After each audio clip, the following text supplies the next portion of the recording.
Wednesday, she's on her way to pick up her daughter. By Friday, her head is in a soup pot in an apartment rented by her former father-in-law.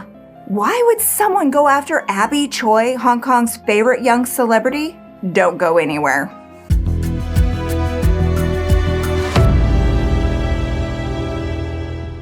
Hey, welcome to True Crime Recaps. I'm Amy, and before we jump into this very crazy story, we have a quick announcement. We are on Roku. No, honey, you have to give them more information than that. Just come in. All right. Now you can watch True Crime Recaps on the Roku channel. Tune into Mysteria channel 548 to watch us recap the most infamous true crime stories, including missing persons, murders, and cold cases.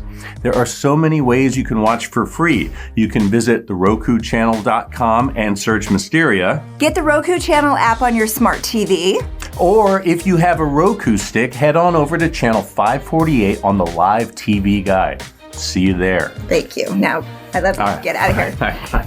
So in her last Instagram post on February 15th, 2023, Abby Choi wrote, "From Hong Kong to the cover of L'Officiel, Monaco, my journey as a style icon continues.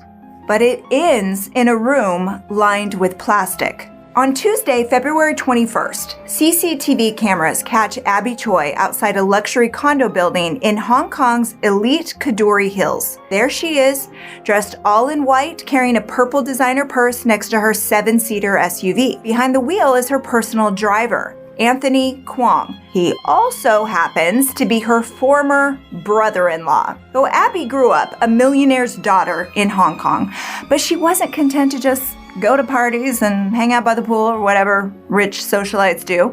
No, her beauty and her love of fashion landed her on the cover of magazines. Her Instagram followers multiplied by the day, and she started traveling the world for companies like Dior and Chanel as a fashion influencer. And she was good at it too. Her net worth ballooned to 100 million Hong Kong dollars. At 28, she had it all. Looks, money, fame, love, or so she thought. Abby married her high school sweetheart, Alex Kwong, when she was 18. While Abby's star was rising, the Quang Family's was sinking. Alex ran one failed scam after another, and his older brother Anthony was deep in debt and facing several lawsuits. The boy's father, Cao, was a former police officer. He left the force in 2005 after a woman accused him of sexual assault. But while they were married, Alex and Abby had 2 kids, and Abby grew close to the Quang family. She loved Cao and his wife Jenny, and they treated her like the daughter they never had. Abby even hired Anthony to be her personal driver so he could make some money. As the years went by, Alex and Abby decided that they'd be better off as friends, co-parents, so they divorced. And even though she wasn't technically part of the Quang family anymore, Abby kept footing the bill for this lifestyle the Kwongs had grown accustomed to. And in 2016, she married again. Her new husband, Chris Tam, came from family money like Abby did. His father founded a popular chain restaurant in Hong Kong. His grandfather was a wealthy developer. Together, Abby and Chris had 2 more kids, but she didn't forget her former in-laws. In 2019, Abby bought the Kwongs a multi-million-dollar apartment in Kadoorie Hill. Now, Kadoorie Hill is among Hong Kong's most prestigious places to live. It's full of private pools, tree-lined boulevards, well-kept gardens. We're talking the streets are basically paved with money. The Kwongs would not have been able to rent a closet there without Abby. The 1,800 square foot apartment was in Cao's name, but Abby paid for every cent of it. That gave her the right to sell it if she wanted to. Apparently they put it in his name for some sort of tax reasons or something about the mortgage. There was a reason for putting it in his name, not just kind of giving it to him, but she did let them live there. It's just kind of a fun fact that no one really thought about too much at the time in the family was that Abby could in fact sell it if she wanted to. Well, the Kwongs couldn't believe their luck. Alex, Anthony, Cao, and Jenny were all living in this gorgeous condo, fancy neighborhood, all expenses paid by Abby. So fast forward 4 years to February 2023. That is when the aspiring icon got her big break. The French luxury magazine L'Officiel wanted to put Abby on the front cover. Her answer, of course, Yes. So she flew off to France without a care in the world, never dreaming her ex-husband and his family were plotting her demise back home, allegedly. So the day Abby disappeared, she was supposed to pick up her daughter from school. When she didn't show, police thought she was kidnapped because Abby Choi was this high-profile celebrity in Hong Kong. So they expected a ransom demand later that day, but no one called. Over 150 detectives hit the ground running. They knew Abby was last seen outside the Kwong's apartment building. They also knew Anthony was driving her.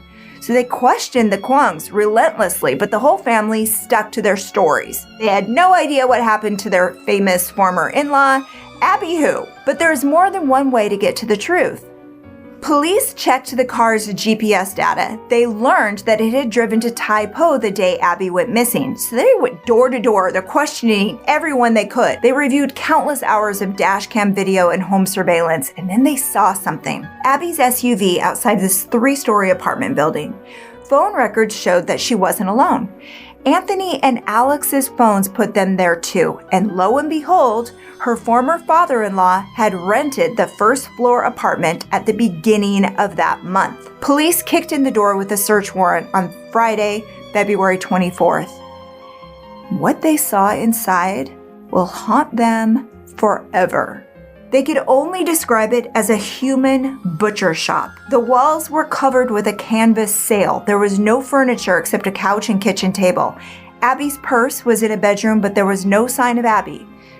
Not yet. They found chainsaws, bloody meat grinders, cleavers, hammers, plastic suits, black raincoats, face shields, and strangely, it looked like someone was making dinner. 2 pots of soup of meat and vegetables were on the stove. And then they opened the refrigerator. Inside was a pair of legs. That made them take another look at the soup. Abby's head was floating under a layer of carrots. Her ribs were in the other pot. There was a 2-inch hole in the back of her skull. She'd been hit hard with something, but forensics couldn't say for sure what killed her. They do have a hunch about who killed her, though. The in-laws.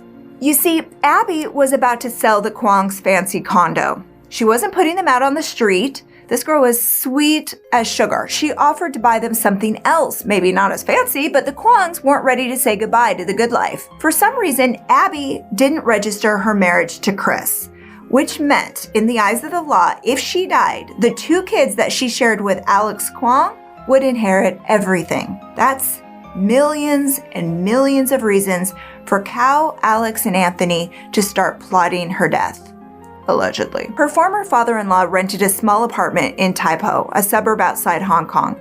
He didn't bother furnishing it. According to police, the Kwongs covered the floors and the walls, and they waited for their moment. It's why settle for a new apartment when they could have Abby's entire fortune? Well, luckily, they didn't get away with it. Police arrested Anthony, Kao, and Jenny right away, but it took a citywide manhunt to find Alex. He almost made it out of Hong Kong. They found him on the pier trying to flee the city by boat. He had thousands in cash and several luxury watches on him. The arrest helped police link Alex to a multi-million-dollar gold scam that he'd been wanted for since 2015. It involved conning young men on a social media app into making false investments. That's a quote according to The Independent. It turns out that Alex was also wanted in connection to 7 burglaries between 2013 and 2015. All in all, he's accused of stealing 39 necklaces, 32 bracelets, 13 gold bars, 102 gold grains, and 6 gold pendants, according to Today Online. The plot thickened in his ex-wife's murder when police arrested 3 more suspects. Kao's alleged mistress, some massage therapist he'd been seeing allegedly for 6 months before this, and she's accused of helping him rent out the Tai Po apartment where Abby's remains were found. Suspects 6 and 7 are accused of helping Alex escape afterward. Now, Kao, Anthony, and Alex are all charged with murder. Kao's wife, Jenny, was charged with perverting the course of justice. I think she was destroying evidence or trying to. Now, cold-blooded murder is rare in Hong Kong. In 2020, police reported only 22 murders in a city of 7.4 million. By comparison, in New York, a city of 8.4 million, there were 462 murders in 2020. So this is clearly the most insane thing to happen in Hong Kong in a while. If they're convicted, Abby's former father-in-law, her ex-husband, and his older brother will be imprisoned for life. They'll have their whole lives to think about it because there is no death penalty in Hong Kong. Hong Kong abolished that. So what do you think? Saddest ending to a rising star ever? And that's your recap. Thanks for hanging out with us today. If you like getting all the crime in half the time, go ahead and tap that subscribe button and the bell so you never miss a story. We're here Wednesdays, Saturdays, and Sundays, but don't go away. Catch up on more recaps right here, right now. Until next time, take care.